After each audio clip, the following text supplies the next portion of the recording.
This is my daughter with her father. This might be a little hard to see.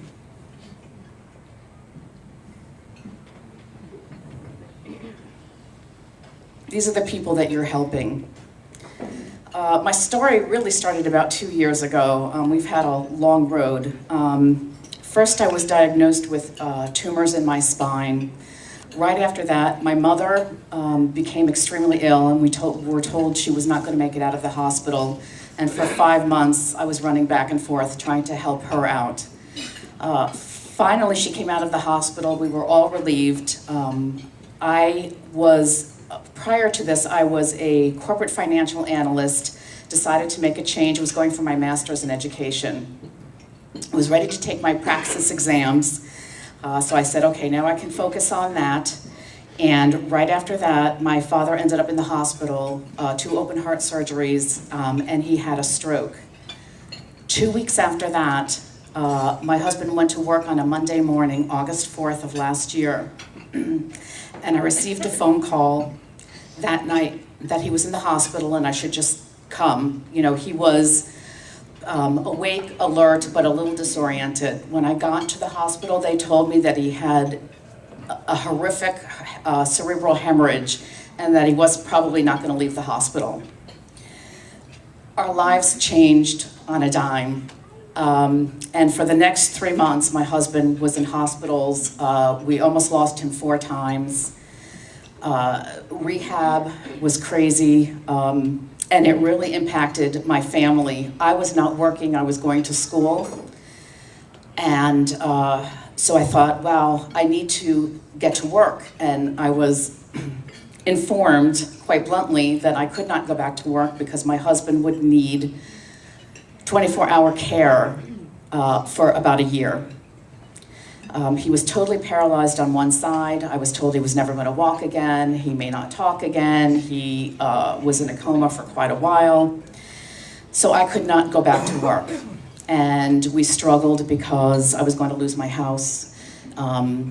We went to a lot of different agencies, and you know, you make too much, you make too little, you're too young, you're too old, we really had no help there.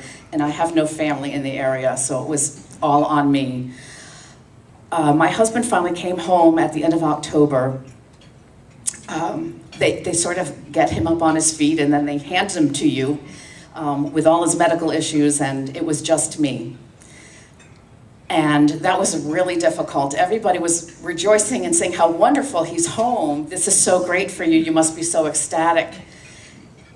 And of course I was, that he was home and that he had survived, but at the same time, it was devastating because the man that left that Monday morning never came home. So went away, my husband died, and I didn't get a chance to mourn that. And it was really hard to hide that from everybody, and I felt very, very alone.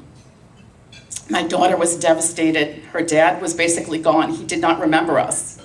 He had no feeling toward us. And we were running to doctors every day, physical therapy every day. My daughter was really struggling. And then a light came. Phil came up to me from the Y, and I had said that I had to pull Sarah out of gymnastics. She had been involved in gymnastics for about 4 years, loved it. And Phil came up to me and said, no, we will let her come. And that was the first hand that was reached out to me. And I felt like it was a safety net. Finally, I had a little bit of a safety net. And a lot of people may say, oh wow, that's great, your daughter could continue to do gymnastics. And it may be gymnastics to everybody else, but for my daughter, it was a safe place.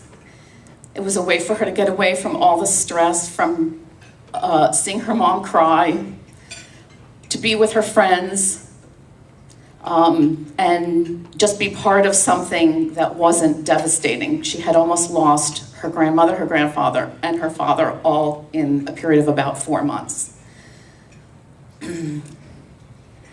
Then Phil came again. My husband was in physical therapy, and in all the wisdom of the insurance companies decided that he was done. And I panicked. I didn't know what to do. You know, we were struggling. Nobody was working. I couldn't work. And Phil came once again from the Y and said, your husband can come and work out at the Y.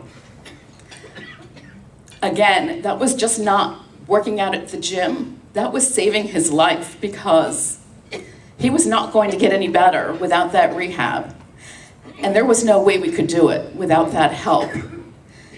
And I want to thank the United Way that supports these programs, and the Y and Phil for allowing my family the help to try to recover, which we would not have had if they had not stepped in. And I just want you to know that when you know, you're fundraising for the United Way, it's not just for underprivileged families and children. It's for everybody. I was a corporate financial analyst. My husband was a professional. We were fine. And in 1 minute, everything was gone.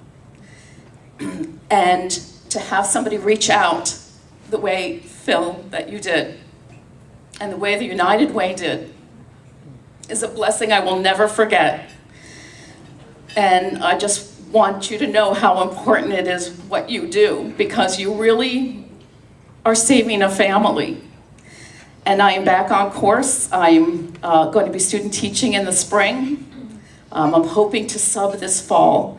And God willing, I can get a job and we can hold on to our home. But in the meantime, my husband continues to recuperate because he can rehab at the Y, and my daughter continues in gymnastics, and it makes her happy and it puts a smile on her face, something I haven't seen in quite a while.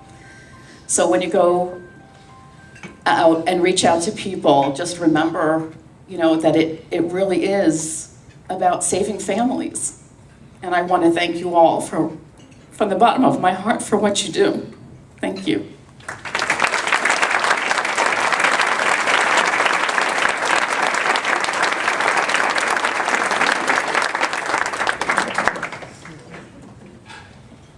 The YMCA was able to do this because of the United Way and because of you.